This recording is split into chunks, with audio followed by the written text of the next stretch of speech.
All right, YouTube says that if I want anyone to see this video, that I have to create this video in 3 parts, which is a setup, a conflict, and a resolution. 3 main parts to any good story, apparently. I do want people to see this video. So the setup is that I'm on my way to a live gig, and I want to bring you with me. The conflict would be that I never know on any gig exactly what I'm going to end up getting into. I mean, I can play venues, where I'm very familiar with the equipment and the environment and quite often the crowds, but that's a variable. You never really know what the audience has for expectations, and you need to adapt on the gig. So in this case, it's a 50th wedding anniversary. I know they're Polish. I don't know if that material-wise will play into the gig, but I've packed accordingly. I've brought 2 guitars, my hollow body, as well as my acoustic. I've brought a secondary mic for them in case they need it. I've planned as well as I can. So that's kind of the setup. The conflict we'll have to see because I don't know yet, but it's kind of the variable is the conflict. And then stick around and we'll see what the resolution is.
All right, we're loaded in, we're set up, ready to go. I met the really nice client who has hired me. I didn't know quite how many people would be here, so that's one of the unknowns. But I don't know how my set list is going to translate.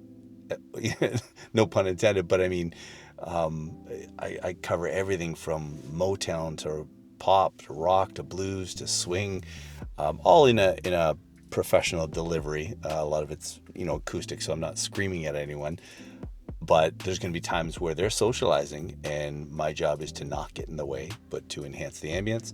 And other times, maybe after dinner they've had a couple drinks and I do need to pick it up a little bit. So we'll see how that flies. I'm going to try and read the room as best I can, but that's every single gig. You never know. And as I just said, this gig, I didn't know quite how many people would be here. I suspected at least 50, but we're going to make the best of it.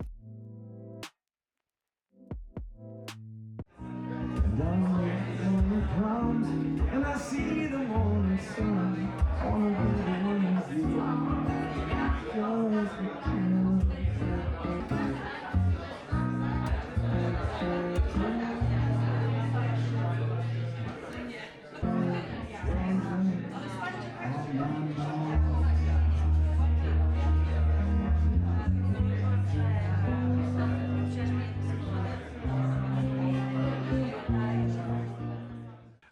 First thing I noticed was the room was amazing, but it was set up very conducive to socializing. The long tables, they were having dinner in the same room. I was going to play through dinner. So right away, the first thing I realized was that it's going to be more social, and I needed to enhance that ambience as opposed to high energy dance. So sound check kind of had to be done on the fly. Of course, I set up and I did a bit of a sound check just to make sure everything was plugged in as it should be. And I'm not doing that when everybody's staring at you and you're supposed to be starting. And that was all fine. But of course, when you have a whole bunch of people fill a room, when sound check was empty, that changes things as well. And the other piece there is that, of course, people are there to socialize, so my volume is very important, or rather that I'm aware of my volume is very important, because the last thing I want to do is be too loud or drown everybody out. Again, I'm there for support, not for a show. They didn't come to see me. It's a 50th anniversary, so I need to always be mindful of that throughout the entire night. And as I spoke earlier about the importance of the material and who it was going to appeal to, and trying to kind of please everybody in every age range, what I noticed was that it wasn't until I played Can't Help Falling in Love with You that the dance floor got packed with the older crowd. And what was it?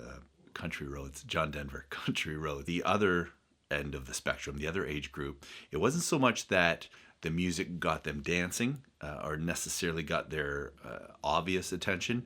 It was more just a conversational awareness. Is that like, oh, we love Teddy Swims, or Train, or Kings of Leon, or whoever it was that I was covering in the kind of younger, newer music. But again, I just tried to balance all of that with everybody there. You do the best you can.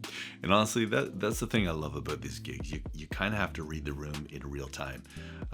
It's sometimes you're surprised, and you have to think quick and just be creative in how you're going to adapt if that's the case, if it's a challenge. But yeah, things can always go so many different ways, and that's kind of the excitement of it. It's never really just about playing the songs. As I mentioned a second ago, it's more about the support and the ambience that you're bringing to the entire celebration and environment. It's so much more than just playing songs. I love the idea of playing a supportive role and you know, getting people dancing, or allowing them to enjoy their experience that much more, even with just the little piece that I bring to the bigger puzzle. So as it turns out, this was a fantastic gig. It was so much fun. This was a private event at a really nice venue. I have every intention of bringing you all in future videos to other gigs that are completely different to what you just saw.